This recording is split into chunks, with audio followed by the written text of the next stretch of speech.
തദ്ദേശ സ്വയംഭരണ തെരഞ്ഞെടുപ്പും നിയമസഭാ തെരഞ്ഞെടുപ്പും വരുന്നതിന് മുമ്പ് നേതൃമാറ്റം ഉണ്ടാകണമെന്ന ആവശ്യം ഉന്നയിക്കുന്ന ഒരു വിഭാഗം നേതാക്കന്മാർ. എന്നാൽ നേതൃമാറ്റം എന്ന് പറയുമ്പോൾ പ്രതിപക്ഷ നേതാവിനെയും KPCC അധ്യക്ഷനെയും മാറ്റണം, അല്ലാതെ KPCC അധ്യക്ഷനെ മാത്രം മാറ്റുന്ന ഒരു നേതൃമാറ്റം ശരിയായ രീതിയല്ല എന്ന് വാദിക്കുന്ന മറുവിഭാഗം. എന്തായാലും നിലവിൽ ഇപ്പോൾ KPCC അധ്യക്ഷനെ മാത്രം മാറ്റിയാൽ മതി എന്ന ആവശ്യം ഉന്നയിക്കുന്നവർ നിരവധിയായതുകൊണ്ട് തന്നെ KPCC അധ്യക്ഷ സ്ഥാനത്തേക്ക് ആര് വരണമെന്ന ചർച്ചയിൽ ഹൈക്കമാൻഡ് ഇടപെട്ടിരിക്കുകയാണ്.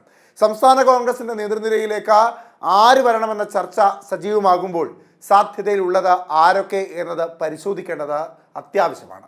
സംസ്ഥാന കോൺഗ്രസ് പുനഃസംഘടനാ ചർച്ചകൾ സജീവമായതോടെ പാർട്ടിയിൽ വീണ്ടും രാഷ്ട്രീയ നാടകങ്ങൾക്ക് വഴിയൊരുങ്ങിയിരിക്കുകയാണ്. നേതൃമാറ്റം സംബന്ധിച്ച അഭ്യൂഹങ്ങൾ കൂടി ശക്തമായതോടെ പദവിക്ക് വേണ്ടി ഒന്നിലധികം നേതാക്കന്മാർ അരയും തലയും മുറുക്കി രംഗത്തും വന്നിട്ടുണ്ട്. ചിലർ ഹൈക്കമാൻഡിന്റെ പട്ടികയിൽ ഉൾപ്പെട്ടിട്ടുമുണ്ട്. KPCC ഭാരവാഹി പട്ടികയിലും DCC അധ്യക്ഷ പദവിയിലും കണ്ണു നട്ട് ചിലർ രംഗത്തുണ്ടെങ്കിലും മാറ്റമുണ്ടെങ്കിൽ യുവപ്രാതിനിധ്യം ഉയർന്നു വന്നേക്കുമെന്നാണ് റിപ്പോർട്ടുകൾ. KPCC അധ്യക്ഷ സ്ഥാനത്ത് നിന്ന് K സുധാകരൻ മാറിയാൽ അടൂർ പ്രകാശ്, റോജി M ജോൺ, സണ്ണി ജോസഫ് എന്നിവരെ പരിഗണിക്കുന്നുവെന്ന റിപ്പോർട്ടുകളാണ് ഇപ്പോൾ പുറത്തു വരുന്നത്. ഇവർക്ക് പുറമെ തിരുവഞ്ചൂർ രാധാകൃഷ്ണൻ, KC ജോസഫ് എന്നിവരും രംഗത്തുണ്ടെന്നും അവർ ഡൽഹിയിലെ ചില മുതിർന്ന നേതാക്കളെ കാണാൻ ശ്രമിക്കുന്നുണ്ടെന്നും അഭ്യൂഹങ്ങളുണ്ട്. നിലവിൽ അടൂർ പ്രകാശ് കഴിഞ്ഞയിടെ രാഹുൽ ഗാന്ധിയുമായി കൂടിക്കാഴ്ച നടത്തിയിരുന്നു. എന്നാൽ ഹൈക്കമാൻഡ് ആവശ്യപ്പെട്ടതിനനുസരിച്ചായിരുന്നില്ല കൂടിക്കാഴ്ച. തന്നെ KPCC പ്രസിഡന്റ് ആക്കുന്നതിൽ SNDPയും വെള്ളാപ്പള്ളി നടേശനും പിന്തുണയ്ക്കും എന്നറിയിക്കാൻ വേണ്ടിയായിരുന്നു അടൂർ പ്രകാശിന്റെ കൂടിക്കാഴ്ച. പക്ഷേ രാഹുൽ അന്വേഷിച്ചപ്പോൾ കേരളത്തിൽ പിണറായി വിജയനെയും LDFനെയും അധികാരത്തിൽ കൊണ്ടുവരാൻ മിനക്കെട്ട് നടക്കുന്ന ആളാണ് വെള്ളാപ്പള്ളി എന്ന് ബോധ്യമായി. ആ പിന്തുണ കൊണ്ട് എന്ത് കാര്യമെന്നാണ് അതോടെ രാഹുൽ ഉയർത്തിയ ചോദ്യം. എന്നാൽ ബെന്നി ബെഹന്നാന്റെ കാര്യത്തിൽ ഹൈക്കമാൻഡിനും കേരളത്തിലെ നേതാക്കൾക്കും UDFലെ കക്ഷികൾക്കും താല്പര്യമില്ല.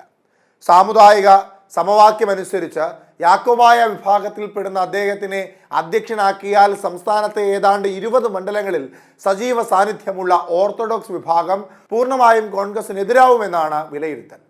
കഴിഞ്ഞ ലോക്സഭാ തെരഞ്ഞെടുപ്പിൽ പത്തനംതിട്ടയിൽ ബെന്നി ബെഹന്നാൻ പ്രചാരണത്തിനിറങ്ങിയതിനാൽ സഭയ്ക്കുള്ള അതൃപ്തി നേതൃത്വത്തെ അറിയിച്ചിരുന്നതുമാണ്. ഇതിനു പുറമെ A ഗ്രൂപ്പിന്റെ ശക്തനായ വക്താവ് കൂടിയായിരുന്ന അദ്ദേഹത്തിനെ അധ്യക്ഷ സ്ഥാനത്ത് എത്തിച്ചാൽ സംസ്ഥാനത്ത് വീണ്ടും ഗ്രൂപ്പ് പ്രവർത്തനങ്ങൾക്ക് വഴിയൊരുങ്ങുമെന്നും പരാതികളുണ്ട്. ഇവിടെ പദവിക്ക് വേണ്ടി A ഗ്രൂപ്പിന്റെ പിന്തുണ തേടി രമേശ് ചെന്നിത്തലയുമായി കഴിഞ്ഞ ദിവസം ആലുവ പാലസിൽ മണിക്കൂറുകളോളം ബെന്നി ചർച്ച നടത്തി. അടച്ചിട്ട മുറിയിൽ നടന്ന ചർച്ചയിൽ അൻവർ സാദത്ത് MLAയും പങ്കെടുത്തിരുന്നു.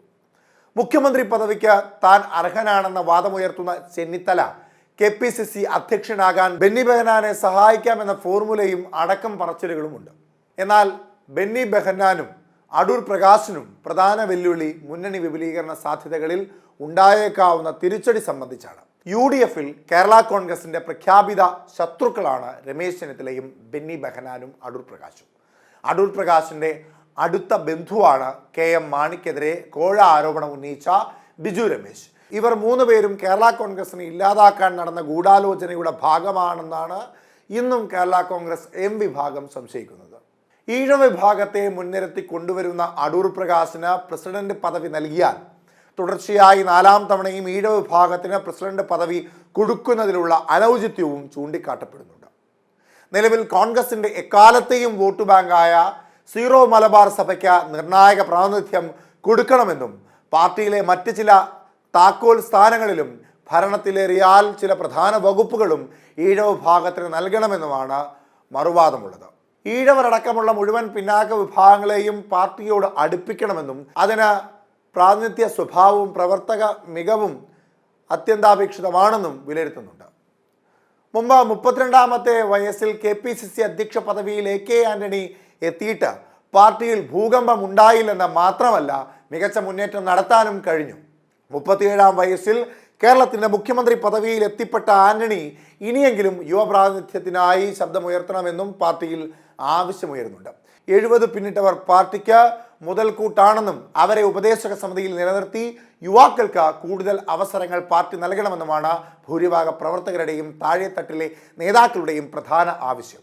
എന്തായാലും ഇവിടെ പരിഗണിക്കപ്പെടുന്ന ചില പ്രധാനപ്പെട്ട കാര്യങ്ങളിൽ ഒന്ന്, വരാൻ പോകുന്ന നിയമസഭാ തെരഞ്ഞെടുപ്പിൽ യുവാക്കൾക്ക് കൂടുതൽ പ്രാധാന്യം നൽകുക, 70 വയസ്സ് മുതൽ മുകളിലേക്കുള്ളവരെ ഉപദേശക സമിതി അടക്കമുള്ള പ്രധാന പദവികൾ നൽകി യുവാക്കൾക്ക് വഴി നടത്തുന്ന ഒരു സ്ഥാനത്ത് ഇരുത്തുക എന്നുള്ളതാണ് രണ്ടാമത്തെ പ്രധാനപ്പെട്ട ഒരു ആവശ്യമായി ഉന്നയിക്കപ്പെടുന്നത്. മറ്റൊന്ന് KPCC അധ്യക്ഷ സ്ഥാനത്തേക്ക് സാമുദായിക പരിഗണനയ്ക്ക് കൂടുതൽ പ്രാധാന്യം നൽകണം എന്നുള്ളതാണ്.